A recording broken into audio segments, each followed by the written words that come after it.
श्री अनंतकोटि ब्रह्मांड नायक राजाधिराज सच्चिदानंद सद्गुरुनाथ श्री ब्रह्म चैतन्य महाराज की जय।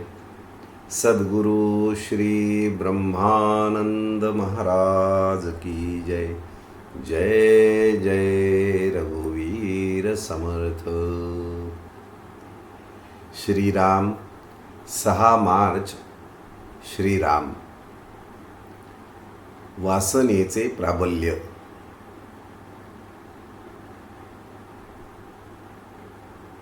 जी आपल्याला सतत अस्थिर ठेवते। वासना ही काही अशी बोटाने दाखवता येण्यासारखी वस्तू नाही की ह्याला वासना म्हणतात। वासना म्हणजे ज्यामुळे आपलं चित्त अस्वस्थ होत राहतं। जरा कुठे बरं वाटलं, शांती वाटली की पुन्हा काहीतरी कल्पना मनामध्ये निर्माण होतात, काहीतरी दृश्यामुळे निर्माण होतात, काहीतरी प्रतिक्रिया अशा निर्माण होतात की ज्यामुळे आपलं चित्त स्थिर राहत नाही, त्याची स्थिरता टिकत नाही। या सगळ्याला मिळून वासना म्हणतात। वासना म्हणजे मुळात सगळ्याचं मूळ काही असेल तर हा देह म्हणजे मी आहे किंवा मी म्हणजे हा देहच आहे, अशी जी आमची मनोमन खात्री असते। अध्यात्माचा अभ्यास म्हणजे तरी काय हो, मी म्हणजे हा देह नुसता नसून हे अख्खं ब्रह्मांड, सजीव निर्जीव चराचर सृष्टी मिळून जे काही बनतं तो खरा मी आहे। या देहापुरता मी नाही, हे सत्य पचनी पाडायचा अभ्यास म्हणजे अध्यात्म किंवा परमार्थाचं साधन। परमार्थ म्हणजे जे काही अस्तित्व आहे ते एकच एक आहे आणि देहरूपाने वेगळा दिसणारा मी त्या देहापुरता मर्यादित नाही, याची खात्री होईपर्यंत साधन करणे म्हणजे परमार्थाचा खरा अभ्यास झाला। त्या वासनेचं प्राबल्य। वासना म्हणजे मनामध्ये नवीन नवीन आशा, आस, हवेपण, नकोपण हे निर्माण होत राहणं आणि त्या योगे चित्त सतत अस्वस्थ असणं।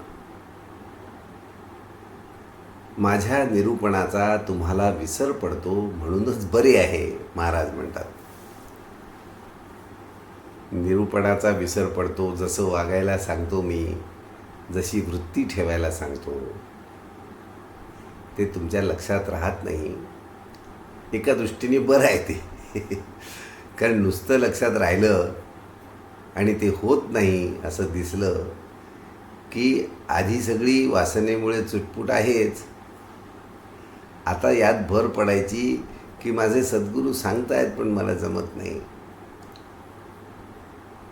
एखादी गोष्ट चांगली आहे आणि ती मिळाली तर सुखप्रद होईल, ह्या गोष्टीची आठवण असूनही आपण ती मिळविण्यासाठी प्रयत्न करीत नाही, हे अगदी अयोग्य आहे, हे पापच आहे। महाराज आपल्या मनावर बिंबवायचा प्रयत्न करतायत की परमार्थासारखी श्रेयस्कर दुसरी करणी नाही मनुष्य जीवनामध्ये, पण ती कशी श्रेष्ठ आहे, ती कशी सार्थक आहे, तीच कशी परमार्थाचा अभ्यास, परमार्थाची उपासना, भगवंताची उपासना हीच कशी एकमेव कल्याणकारी करणी आहे, कर्म आहे, हे महाराज वारंवार सांगत असूनही आपल्याला त्याचा विसर पडतो आणि विसर पडल्यामुळे मग आपण देहबुद्धीच्या अधीन होऊन, विषयांच्या अधीन होऊन, वासनेच्या अधीन होऊन कर्म करतो आणि त्यामुळे आणखीन दुःख भोगतो. पण महाराज म्हणतात, मी सांगितलेलं तुमची आठवण कच्ची आहे म्हणून, विसर पडतो म्हणून, तुम्हाला दुसरंच काही खरं वाटतं म्हणून बरं आहे. कारण जर लक्षात आहे, खरोखर पटलं आहे की हेच बरोबर आहे, याच वृत्तीने वागणं बरोबर आहे, हीच धारणा असणं बरोबर आहे, आणि तरी पण वागला नाही तर ते पाप आहे. चांगलं आहे हे माहीत असून जर केलं नाही तर पाप आहे. पण आपल्याला समजलंच नाही नक्की हे चांगलं आहे कसं माझ्या जीवनाचं कल्याण परमात्म्याच्या भक्तीमध्ये आहे हे जर नीट कळलंच नाही तर मग हातून घडलेल्या चुकीचं पाप नाही. म्हणून महाराज म्हणतात, जर आपल्याला समजलेच नाही ना तर ते न करण्यात पाप नाही, परंतु समजूनही न करण्यात अत्यंत पाप आहे. आता हे समजणं आणि न समजणं याच्यामध्ये इतकी बारीक रेष आहे, याची सीमा इतकी सूक्ष्म आहे, कच्ची आहे की घटकेत समजल्यासारखं होतं, घटकेत विसरल्यासारखं होतं. कारण आपण वासनेच्या अधीन होतो. म्हणजे ज्ञान आणि अज्ञान यांचा लपंडाव चालतो. खरे म्हणजे आता या सगळ्या गोंधळात पडण्यापेक्षा महाराज आता पुढे नेतात आपल्याला. आता ह्या इतक्या भागामध्ये महाराजांनी जे सांगितलं त्याच्यामध्ये आपल्या मनाचा प्रचंड गोंधळ उडतो. तर काय करायचं? त्या वेळेला माझा राग, माझा लोभ, माझा मोह, मद, मत्सर सगळे षड्रिपू इतके प्रभावी होतात की मीपणामध्ये कर्म करायला लागतो. मीपणाची भावना इतकी तीव्र होते की मी त्या भावनेच्या आहारी जाऊन कर्म करतो आणि त्याचा नंतर पश्चात्ताप मला होतो. म्हणून मग आता करायचं काय? कळल्यासारखं तर वाटतं महाराज काय म्हणतात ते, वृत्ती शांत ठेवावी, जो प्रसंग येईल त्यामध्ये भगवंताचा पूर्ण हात बघावा, भगवंताची पूर्ण सत्ता बघावी, त्याच्याच संपूर्णपणे अधीन, भगवंताच्या संपूर्णपणे अधीन, त्याच्या सत्तेने, त्याच्याच इच्छेने घडणारी प्रत्येक घटना घडते. असणारं दिसणारं सगळं अस्तित्व केवळ त्याच्यामुळे आहे हे जाणून प्रत्येक घटनेकडे, प्रत्येक दृश्याकडे बघावं हे महाराज वारंवार सांगतायत. आपल्याला अनेक वर्ष आता ऐकून हे लक्षात आले की महाराज हे सांगतात. पण त्या ऐनवेळी गडबड होते आणि मला जमत नाही. मग महाराज म्हणतात, चला बाहेर. मग आता तर आणखीनच गोंधळाची अवस्था झाली. आपल्याला आता कळेना असंच झालं, तर मग करायचं कसं आता? खरे म्हणजे प्रयत्न करणे हे आपल्या हातात आहे.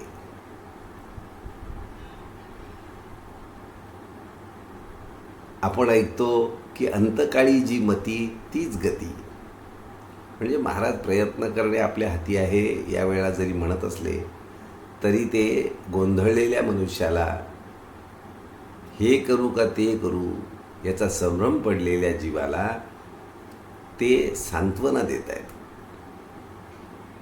जसं आपण एखाद्या थोड्याशा नाउमेद झालेल्या व्यक्तीला, माणसाला आपण सगळे सांगत असतो की नाही तू करू शकतोस, तू नक्की करू शकतोस, आज नाही झालं उद्या होईल, पण प्रयत्न सोडू नको. आपण हे जसं सांगतो तशाच अर्थाने ते खरं म्हणतायत. नाहीतर महाराजांनी अन्य ठिकाणी जरूर म्हटलेलं आहे की प्रयत्न आपण कसून करावा. प्रयत्नाने होतं काय? चाललेलं ते चाललेलंच असतं, फक्त आपला हात लागतो. खरं तर प्रयत्नालाही जी चिकाटी लागते, जो निर्धार लागतो, जी निष्ठा लागते, ती आपल्या अंगी उत्पन्न झाल्याशिवाय, ती आपल्या वृत्तीत उत्पन्न झाल्याशिवाय आपला प्रयत्नही नेटाने होत नाही. तरी पण प्रयत्नाशिवाय दुसरं काही आपल्याला करताही येत नाही. म्हणजे होणार तो प्रयत्नच. फलनिष्पत्ती ही अनिश्चित आहे. ती नक्की काय होईल सांगता येत नाही. म्हणून प्रयत्न करणे आपल्या हातात आहे. म्हणून आपल्या हातात आहेचा नेमका अर्थ आपण जर घेतला ना, आपणच मुळात पूर्णपणे भगवंताच्या हातात आहोत. त्यामुळे प्रयत्न करणे आपल्या हातात आहे एका अर्थाने मानायला हरकत नाही, कारण भगवंताच्याच हातात आहे. पण जर मी भगवंतापासून स्वतःला पूर्णपणे वेगळा मानून याचा अर्थ काढायला गेलो तर मला अहंकार वाढण्याकडे त्याचा हे होऊ शकतो, परिणाम होऊ शकतो. म्हणून परमार्थाचं रहस्य ध्यानात धरून, परमार्थाचं प्रमेय पक्क मनात ठेवून की सगळं काही अस्तित्व केवळ भगवंतमय आहे, आणि मग हे वाक्य आपल्याला बाधू शकत नाही, बाधणार नाही. प्रयत्न करणे हे आपल्या हातात आहे. आणि आपण कोण आहोत? आपण पूर्णपणे परमात्म्याच्या अधीन आहोत. क्षण आपण परमात्म्याच्या अधीन आहोत. आपण ऐकतो की अंतकाळी जी मती तीच गती. मृत्यूसमयी जशी वासना धरावी त्याप्रमाणे आपल्याला पुनर्जन्म प्राप्त होतो.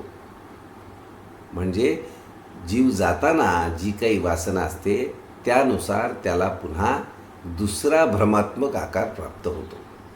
पुनर्जन्म याचा अर्थ भ्रमात्मक आकार, तो त्यावेळच्या वासनेनुसार प्राप्त होतो.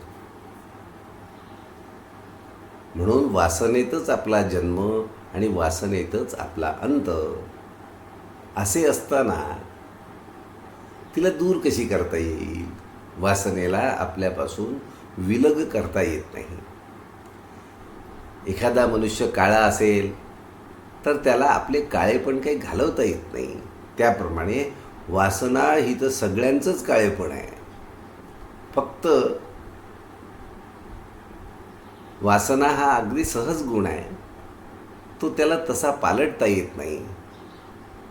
तर मग आम्हाला वासनेतून मुक्ती कधीच नाही का होणार?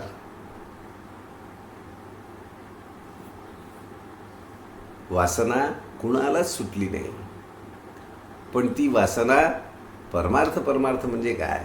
वासना अधिक ज्ञानमिश्रित, म्हणजे सत्याचं ज्ञान, वास्तवाचं भान अधिकाधिक उत्पन्न होऊन वासना शुद्ध होत जाते. वासना तर राहते पण ती शुद्ध होत जाते, निस्वार्थ होत जाते, परोपकारी होत जाते, विदेही होत जाते. वासना देहापासून मोकळी होत जाते. म्हणून मनुष्याच्या ठिकाणी इतर प्राणीमात्रांपेक्षा जर काही वेगळे असेल तर चांगले काय आणि वाईट काय हे कळण्याची बुद्धी, याचाही आपण आपल्या अहंकाराकडे, अहंकार वाढविण्याकडे याचा परिणाम होणार नाही. कारण महाराजांनी सांगितलं की मनुष्याकडे काहीतरी इतर प्राणीसृष्टीपेक्षा वेगळं आहे. याचा आपल्याला अहंकार होण्याचं मुळात तर खरं काही कारणच नाही, कारण आपणच आपल्या अधीन नाही. त्यामुळे आपली विशेषता ही आपल्या अभिमानाला, आपल्या अहंकाराला पोसत असेल तर तो आपला घात आहे. कारण आपण स्वतःच्या अधीन नाही, आपण पूर्णपणे परतंत्र, परमात्मतंत्र आहोत. त्यावेळेला आपल्याकडे काही विशेष आहे म्हणण्याने आपल्याला त्याचं वेगळं वाटायचं काही कारण नाही, कारण आपण स्वतंत्र नाही. आपण स्वतंत्र नाही. जसं गुलाबाचं फूल हे सुंदर असतं, त्यात गुलाबाच्या फुलाचं काही कर्तृत्व नाही, ते पूर्णपणे निसर्गाच्या अधीन आहे. त्याचबरोबर गुलाबाच्या झाडाची पानं ही काळपट असतात, त्यांचंही काही त्यात विशेष नाही. म्हणून गुलाबाच्या फुलांनी जसं अभिमान करणं अभिप्रेत नाही, तसं गुलाबाच्या पानांनी सुद्धा काही वाटून घेणं अभिप्रेत नाही. दोन्ही परमात्माधीन आहेत, निसर्गाधीन आहेत, म्हणून त्यात काही विशेष नाही. खरं तर महाराज म्हणतायत आपल्याला चांगलं काय वाईट काय कळण्याची बुद्धी आहे. कधी कधी तर वाटतं ते प्राण्यांना आणि या फुलापानांना आपल्यापेक्षा जास्त बुद्धी आहे. त्यांची तक्रार कधी असत नाही. आपली मात्र जीवनात सारखी तक्रारच असते. माझ्याकडे हेच का नाही, माझ्याकडे तेच का नाही, किंवा माझ्याकडे खूपच जास्त आहे, मी सगळ्यात श्रेष्ठ आहे. कोणत्या ना कोणत्या प्रकारचा अहंकार मला सारखा ग्रासतच असतो.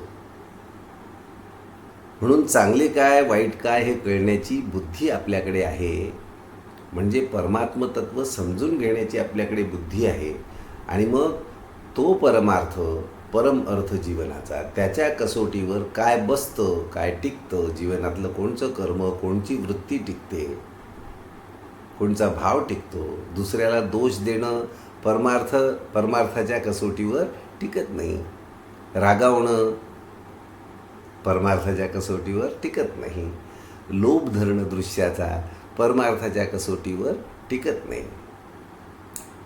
पण पाहण्यात दुसऱ्या बाजूने असं येतं की सगळ्यात जास्त लोभाला, मोहाला, अभिमानाला बळी पडणारा मनुष्य प्राणीच असतो. अर्थात इतर प्राण्यांच्या बाबतीतले हे जे दोष आहेत, हे विकार आहेत, ते आपल्याला तसे इतक्या सहजासहजी लक्षातही येत नाही. आपण मनुष्य जमातीमध्ये असल्यामुळे आपल्याला आपल्यासारख्या प्राण्यांचे असे दोष चटकन लक्षात येतात, इतरांचे येत नाहीत. त्यांच्याकडे आहेत का नाहीत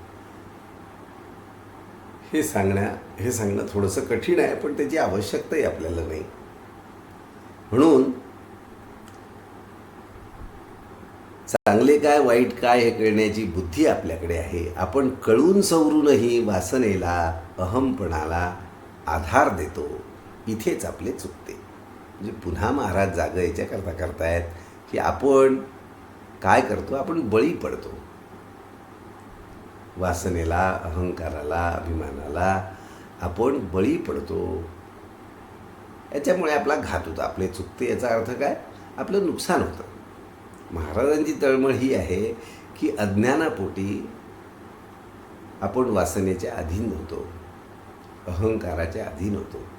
आपल्याला हा देह वेगळा खरा वाटत असल्यामुळे आपल्याला वासना ग्रासतात सर्व प्रकारच्या. आणि ते पाहून संतांच्या जीवाला पीळ पडतो. त्यांना वाटतं हा ज्ञानी व्हावा. खूप तळमळ असते त्यांची. ज्ञानी झाला की त्या वासना किती खोट्या आहेत, किती तात्पुरत्या आहेत हे लक्षात येऊन असा ज्ञानी जीव त्या वासनांच्या आहारी जात नाही. त्या वासना तो देह असेपर्यंत वापरायला शिकतो, वापरू शकतो. त्याचं ते सामर्थ्य निर्माण होतं. आपला अहमपणा इतका खोल गेलेला आहे की आपल्याला हे सर्व माझेच वाटते. आपल्याला जगातल्या अनेक गोष्टी माझ्या ज्या वाटतात ना, त्या बाबतीत आज महाराजांच्या या वचनाने आपण वेळी सावध झालं पाहिजे. लगेच जे माझं म्हणून मी आज या जगामध्ये वावरतो, त्याच्या बाबतीत मनोमन तिलांजली देऊन टाकली पाहिजे. मनोमन उठून प्रत्यक्षात आज काही ते टाकून द्यायची, रस्त्यावर फेकून द्यायची आवश्यकता नाही. पण हे माझं नक्की नाही, मीच माझा नाही, हा देह माझा नाही, तर बाकी या देहाशी संबंधित बाकी गोष्टी माझ्या असतील कशा, हा मनोमन युक्तिवाद करून, ठोस युक्तिवाद आहे.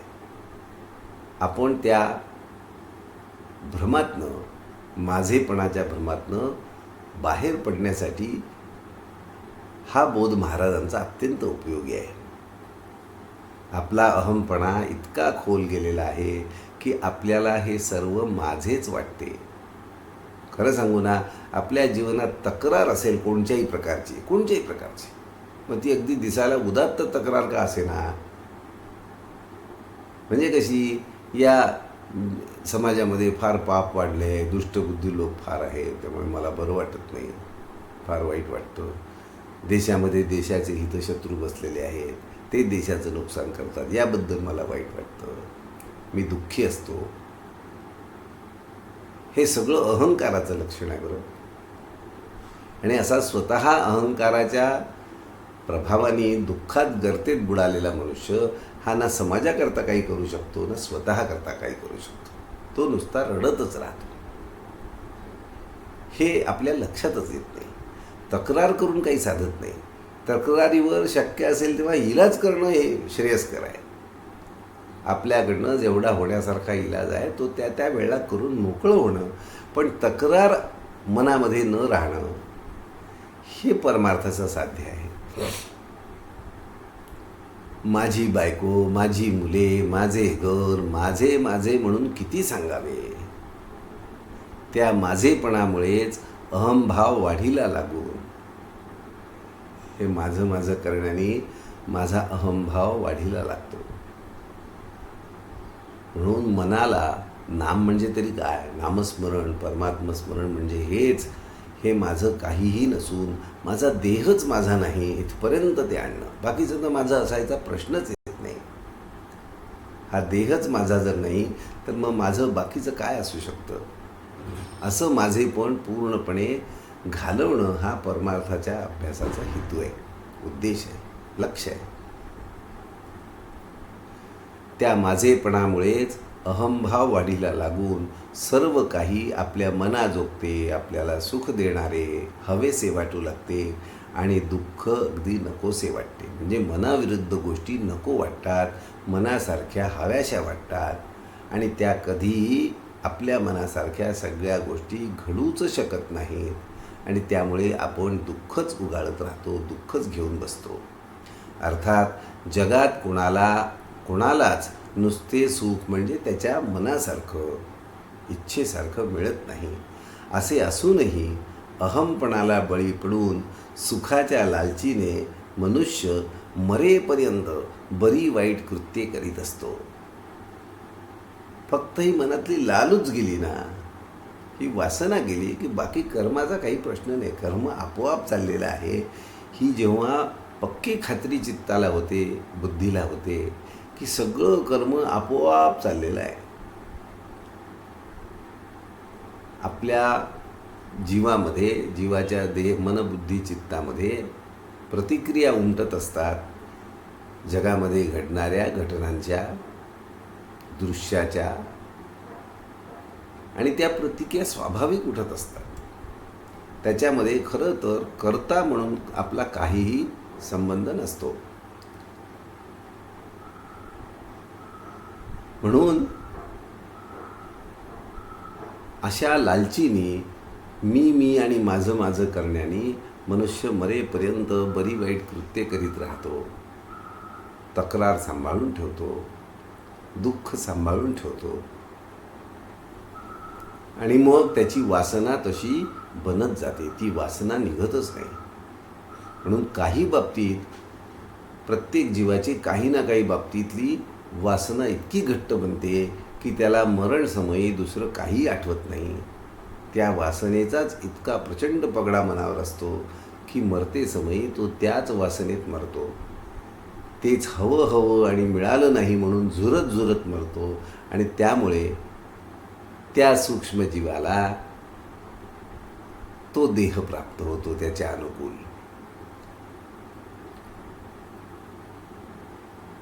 वासना म्हणजे अभिमान, म्हणजेच मीपणा. पण आलं ना, वासना म्हणजे पुन्हा नवीन काही संकल्पना नाही. वासना म्हणजेच अभिमान, म्हणजे मी कुणीतरी निराळा विशेष आहे. महाराज सांगतात ना, अगदी भिकाऱ्याला सुद्धा आपला विशेष वाटतच असतो. मी कोणीतरी विशेष आहे असं त्यालाही वाटत असतं. म्हणजेच अभिमान, म्हणजेच मीपणा. मीपणा म्हणजे काय? हा देह वेगळा आहे, कर्ता आहे, अशी सपशेल खोटी समजूत बाळगूनच आपण जगतो. नाहीतर आपल्या जीवनात तक्रार शिल्लकच राहता कामा नये. काहीही घडलं ना तरी हरकत नाही, ही अत्यंत सहज स्वाभाविक प्रतिक्रिया येईल. ती जर येत नसेल तर आपण वेळी सावध होऊन आपलाच मीपणा आपल्या बोकांडी इतका बसलेला असताना जगाची उठाठेव करायचं आपल्याला खरं काही कारण नाही हे लक्षात आलं ना, मनुष्य लगेच सुटेल. पण होत नाही ना. आपण जगाकडे पाहून असं तसं त्याच्याबद्दल उणेदुणे पण काढतच राहतो. अशा रीतीने अहमपणात जर वासनेचे मूळ अधिष्ठान आहे तर तो नको का घालवायला. मीपणा हे वासनेचं मूळ अधिष्ठान आहे, त्याचा पाया आहे, त्याची जमीन आहे. वासना त्याच्यावर उगवते, अहमपणावर उगवते, मीपणात उगवते. म्हणून मीपणा घालवायला पाहिजे. म्हणजे काय? मीपणा म्हणजे मी नावाचं काहीतरी स्वतंत्र वेगळं आहे आणि तो करता आहे असा जो आपला संपूर्णपणे खोटा समज आहे.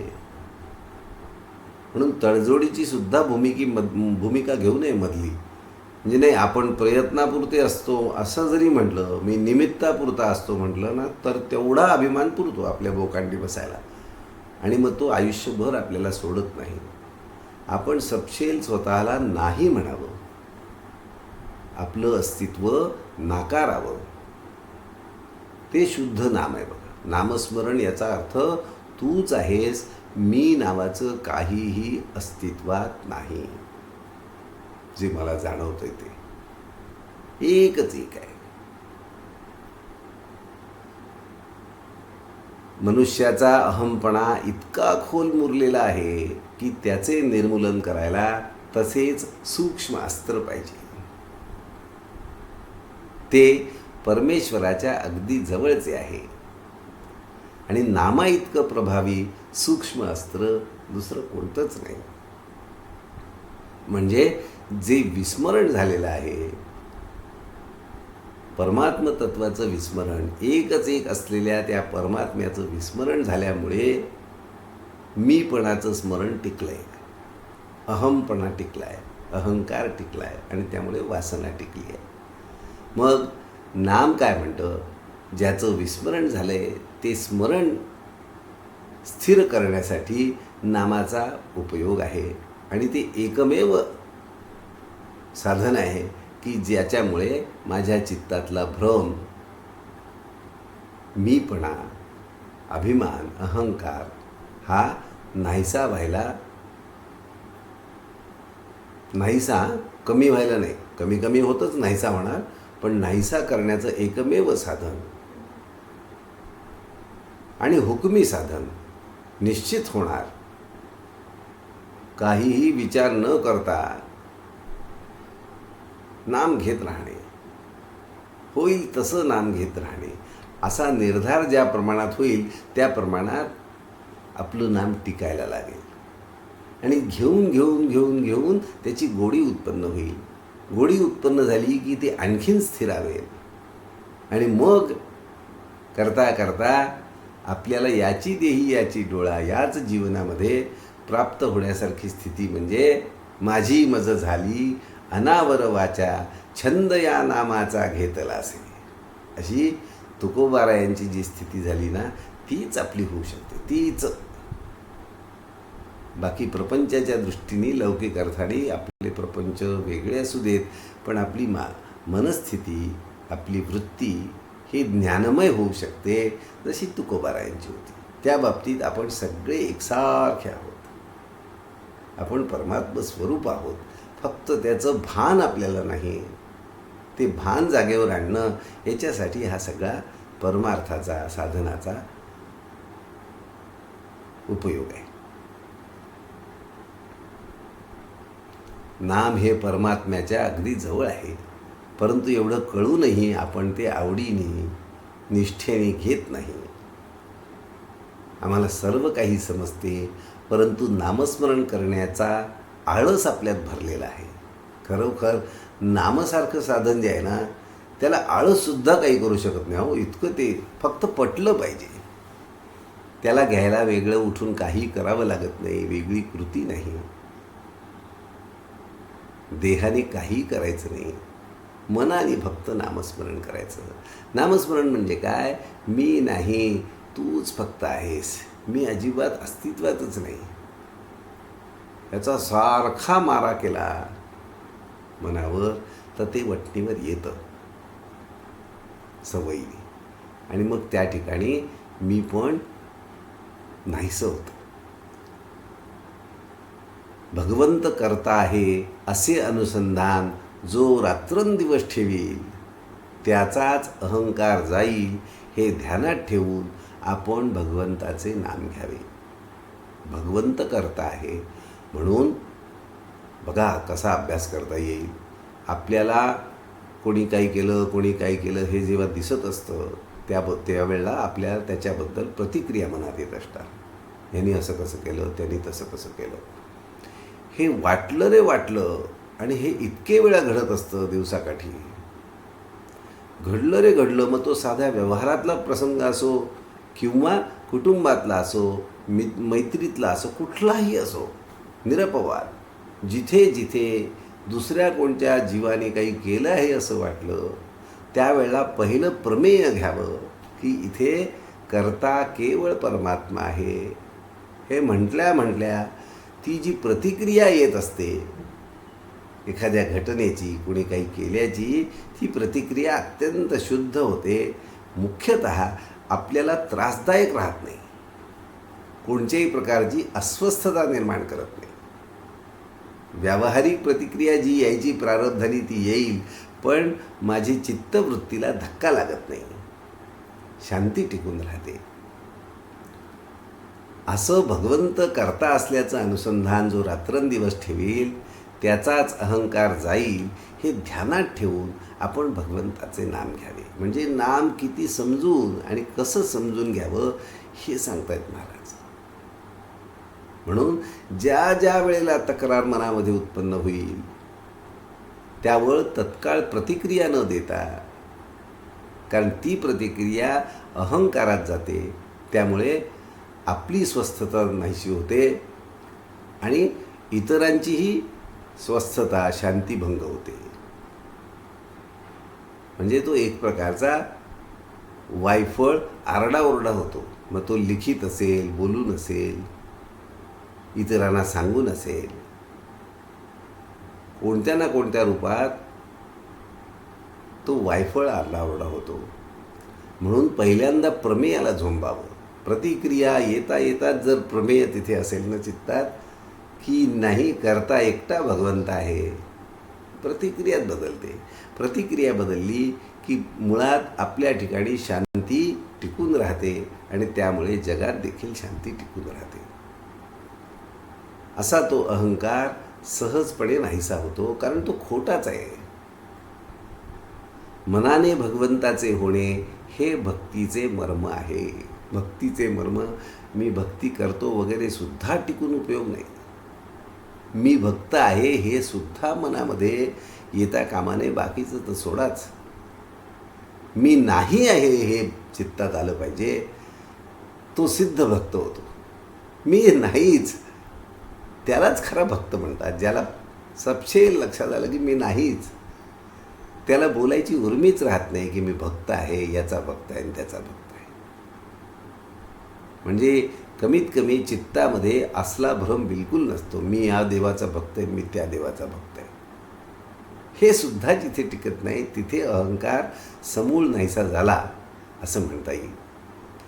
मनाने भगवंताचे होणे हे भक्तीचे मर्म आहे. भगवंताचे होणे म्हणजे माझेपणाने न उरणे. आपल्याला जे पाहिजे ते त्याच्याजवळ मागावे. अगदीच पाहिजे वाटलं म्हणजे मीपणा शिल्लक नाही, तर पाहिजे वाटण्याचा संबंधच नाही. मीपणा जेव्हा जातो तेव्हा पाहिजेचा प्रश्नच होत नाही. मी नाहीच आहे तर आता पाहिजे कोणाला, इतकं ते सपशेल पाहिजे हवे पण नाहीच होत. आपल्याला जे पाहिजे ते त्याच्याजवळ मागावे. मागितलेली वस्तू भगवंत देईल किंवा न देईल म्हणून बाकी जगातल्या कोणाला मागत बसू नये. पण मग मागण्याची उर्मीच चालली जाते हो. जसं नाम पचनी पडतं, मागायचं काय, कशाला, कोणाला काय हवं, इथे सगळं यथास्थित आहे ती स्थिती यथास्थित आहे. मग व्यवहाराच्या दृष्टीने आवश्यक तो प्रयत्न होत राहतो, कर्म होत राहतं, पण मागण्याची बुद्धी नाही होत. मागणं निष्फळ वाटतं, मागणं निरस वाटतं.